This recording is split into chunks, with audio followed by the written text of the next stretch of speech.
Salutators, my potats. Am's your Rave, back again with another Read with Rave video. I want to apologize. I know it's been a super long time since I did this.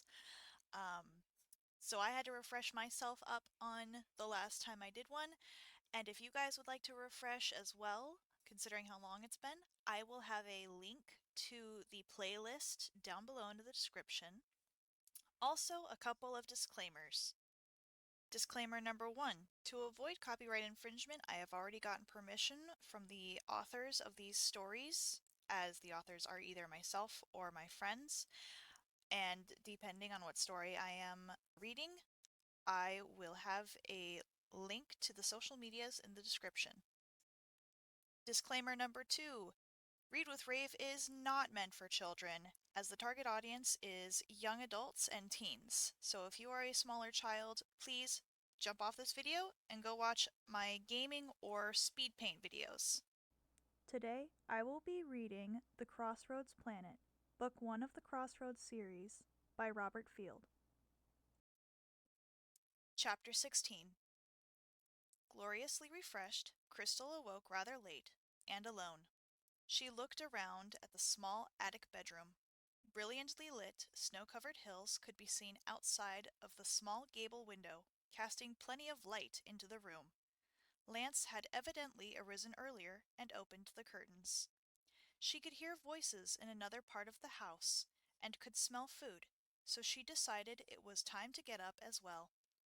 Dressing quickly, she left the room and carefully negotiated the tiny hallway and steep stairs.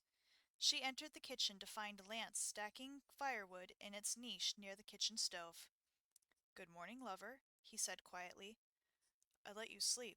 I've been up doing some chores. With more people in the house, there's more to do, and I'm expected to pitch in."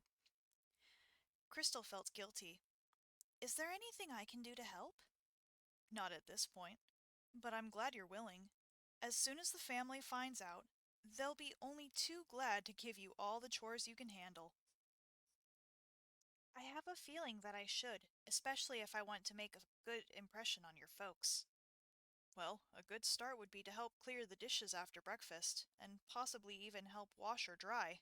Lance smiled. "You've got the right attitude to fit into a family like this." "I certainly hope so, because the more I fit in by ordinary means, the more I hope they'll be willing to accept our other ways." Lance pondered this a moment. Crystal plunged ahead. "So, when we finally get around to announcing that we're partners in magical abilities as well, perhaps they'll be more willing to accept the fact that I've been pitching in with the chores, and really helping to accomplish a lot." "Good girl. I do so want to impress upon my parents that I've changed. And for the better." At this point they were interrupted as the food was now being taken to the table. Crystal took this opportunity to make herself useful and pick up a large dish of hot cereal. It was bigger, hotter, and heavier than it had at first looked, but she averted disaster by quickly summoning a levitation spell to support and transport it, while she held loosely onto the handles with her fingertips. She looked around nervously after she set it on the table, but nobody seemed to be paying attention to her oh. She looked around nervously after she set it on the table, but nobody seemed to be paying her any special attention. At the table, there was a momentary silence after everybody sat down, and then the general chatter began as everyone started eating.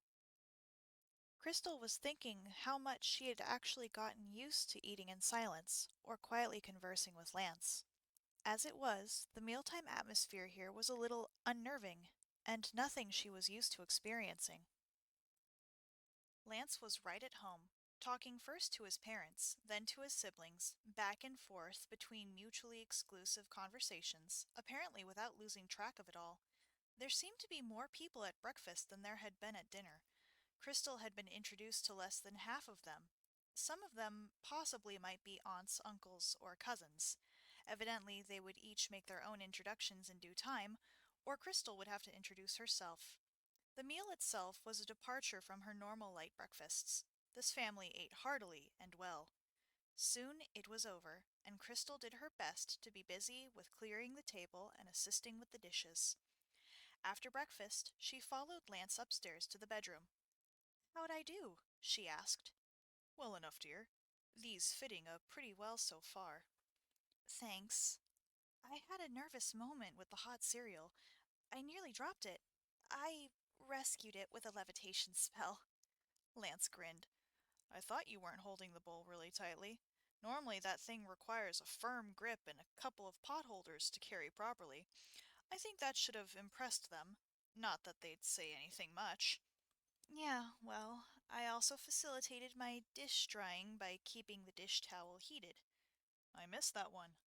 "Okay, you've certainly been industrious in an unobtrusive sort of way. I like that, and I think my folks will too." Lunchtime was a quieter meal, with less than half of those at breakfast.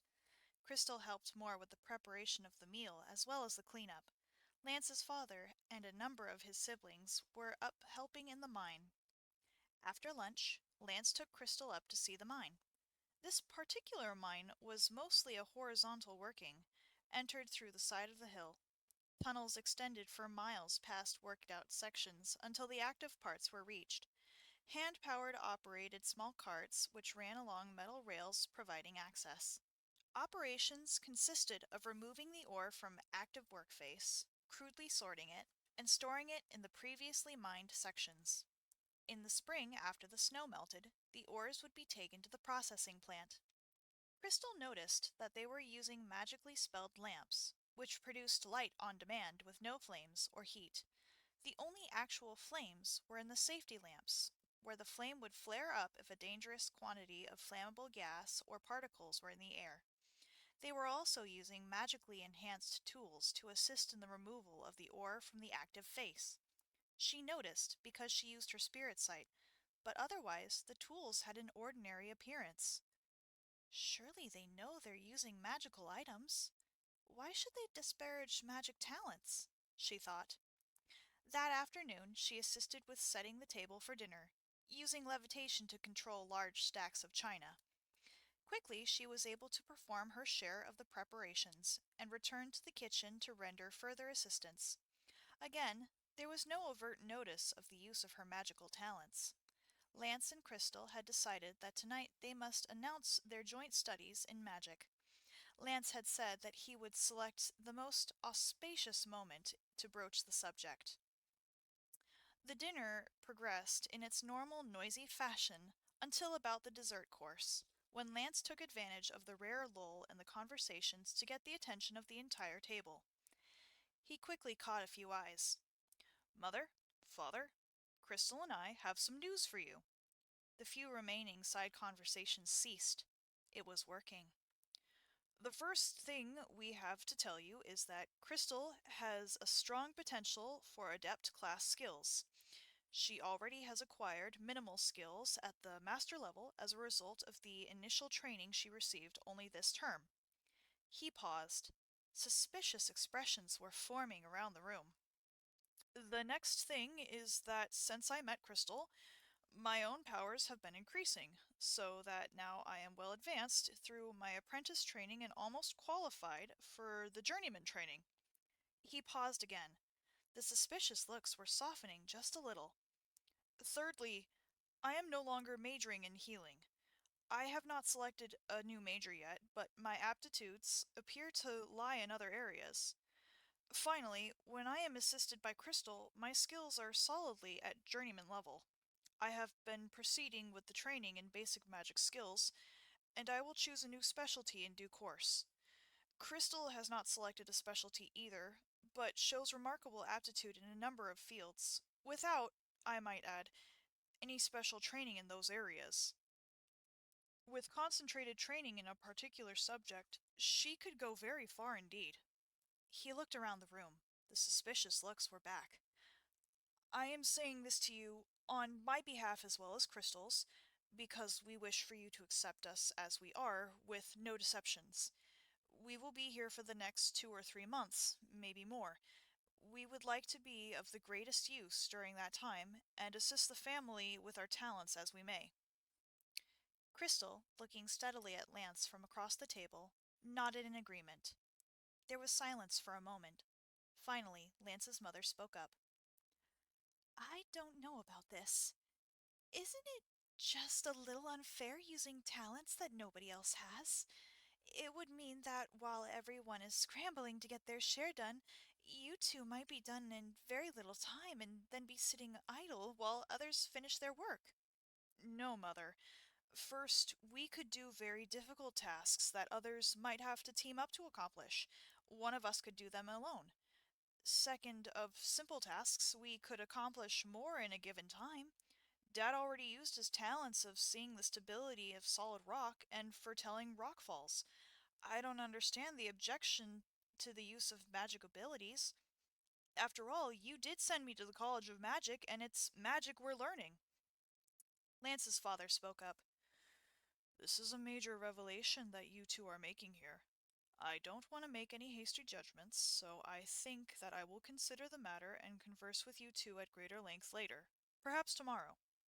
The dessert course proceeded, with the talk around the table noticeably subdued. The next day, Father invited both Lance and Crystal up to the mine after breakfast. Setting the others to work, he withdrew into a nearby empty working where they sat down on piles of tailings. Your brothers and sisters can keep busy while we talk for a while.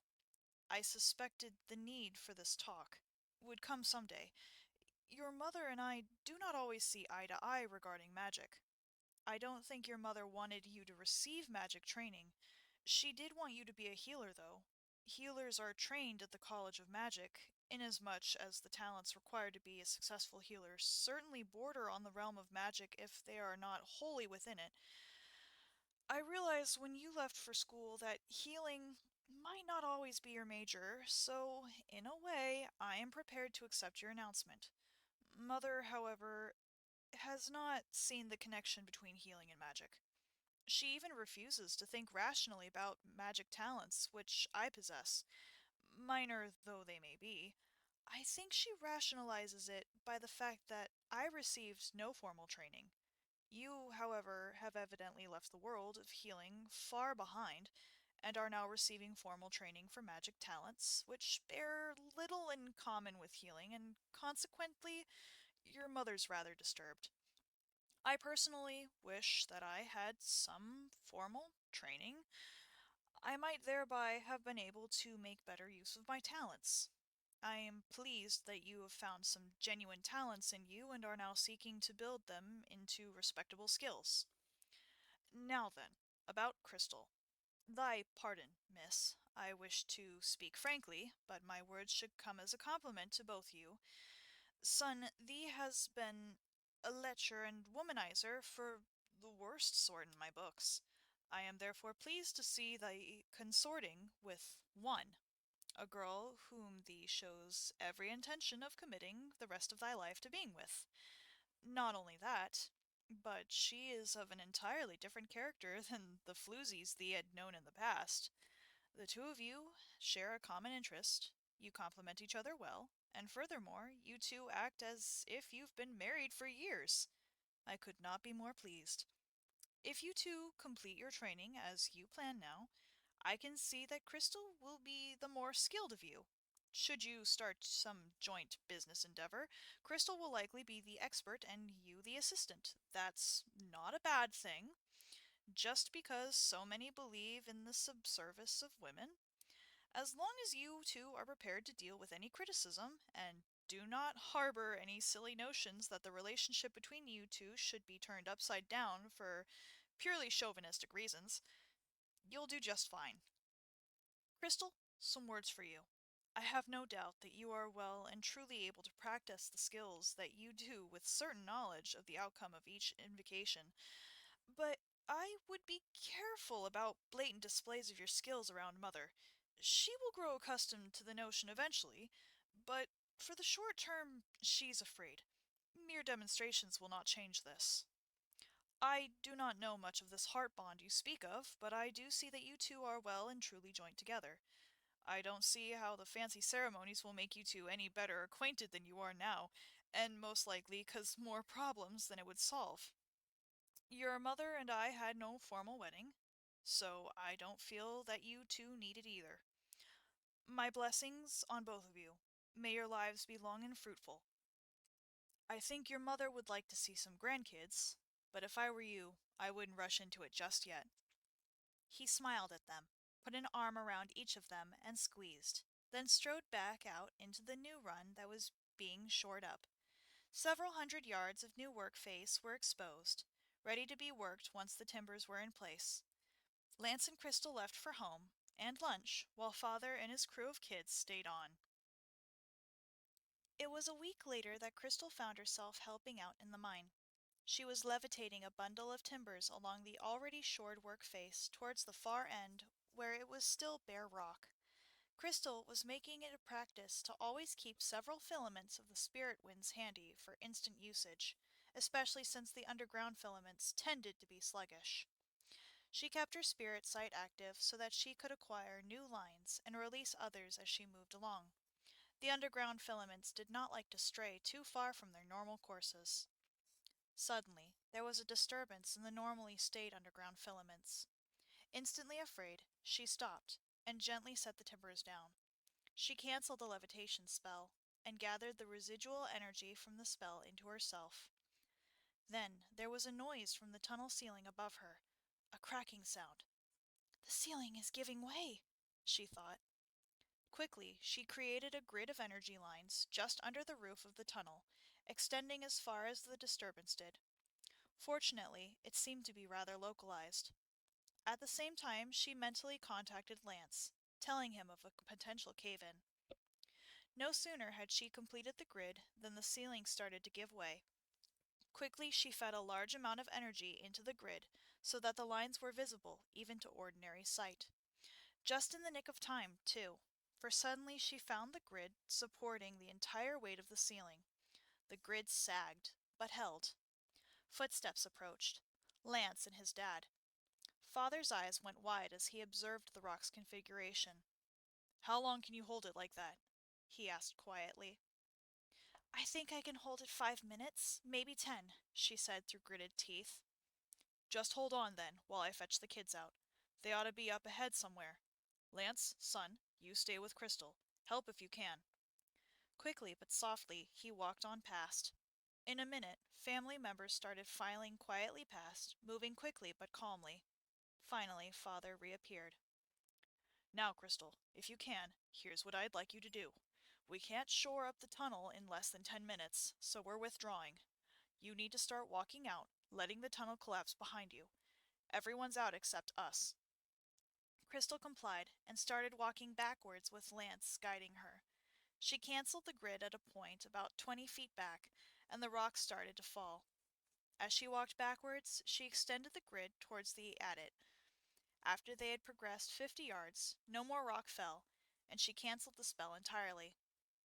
Quickly she sat down before she fell down, and only then did she draw on the spirit energies to replenish her own.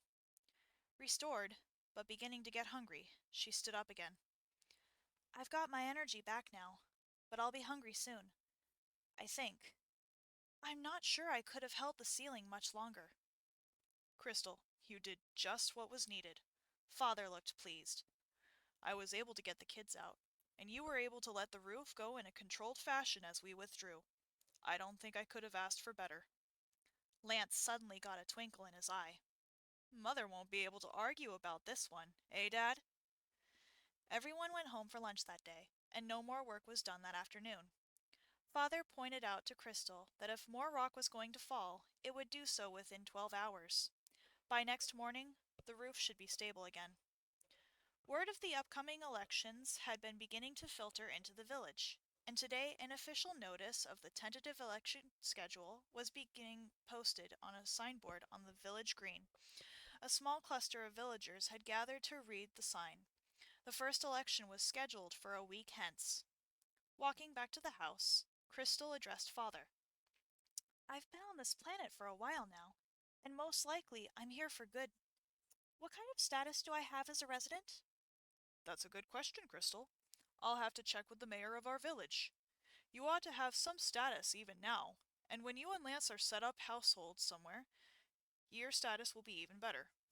Normally, kids are classed with their parents until they move into a place of their own, and common-law brides have a status as soon as they take up residence with their other halves.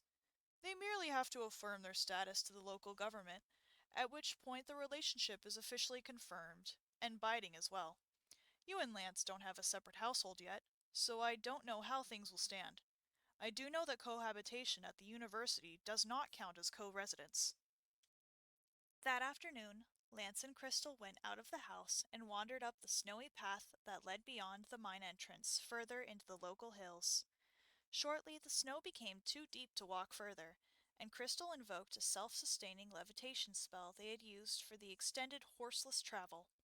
Silently, they floated up on the hillside, stopping more than halfway up the side of the little valley containing the village, on a small crag overlooking the village and the snow-covered hills. Crystal anchored the travel spell and allowed the grid to heat up, banishing the coldness in the air. They shed their cloaks, and she configured the grid into a bowl shape, allowing them to sit comfortably facing each other. Lance had assured her that no villager would be coming up this way any time during the winter, so privacy was assured. After a week in a house full of noisy siblings, the quiet was a blessed relief. At last the cuddling, kissing, and love-making could ensue, without knowing that the rest of the household would probably be able to hear it. On this quiet, snowy, but decidedly not cold, afternoon, restraints were cast aside, and their passions mingled even as did their thoughts and emotions. They returned to town almost at sunset, and not long before dinner. The abdora bate and passions sedate. The mutual communing had eased the worries and tensions in both of them, as they went back into the house, but the link between them was wide open, so that they shared a zone of quietness between them amidst the chaos of the family. Thank you for joining me on today's Read with Rave episode. If you liked, please hit that like button, comment down below if you would like to hear more, subscribe to my channel if you haven't already, and don't forget to splash the bell icon so you never miss another video, and I will catch you all on the next wave. Goodbye!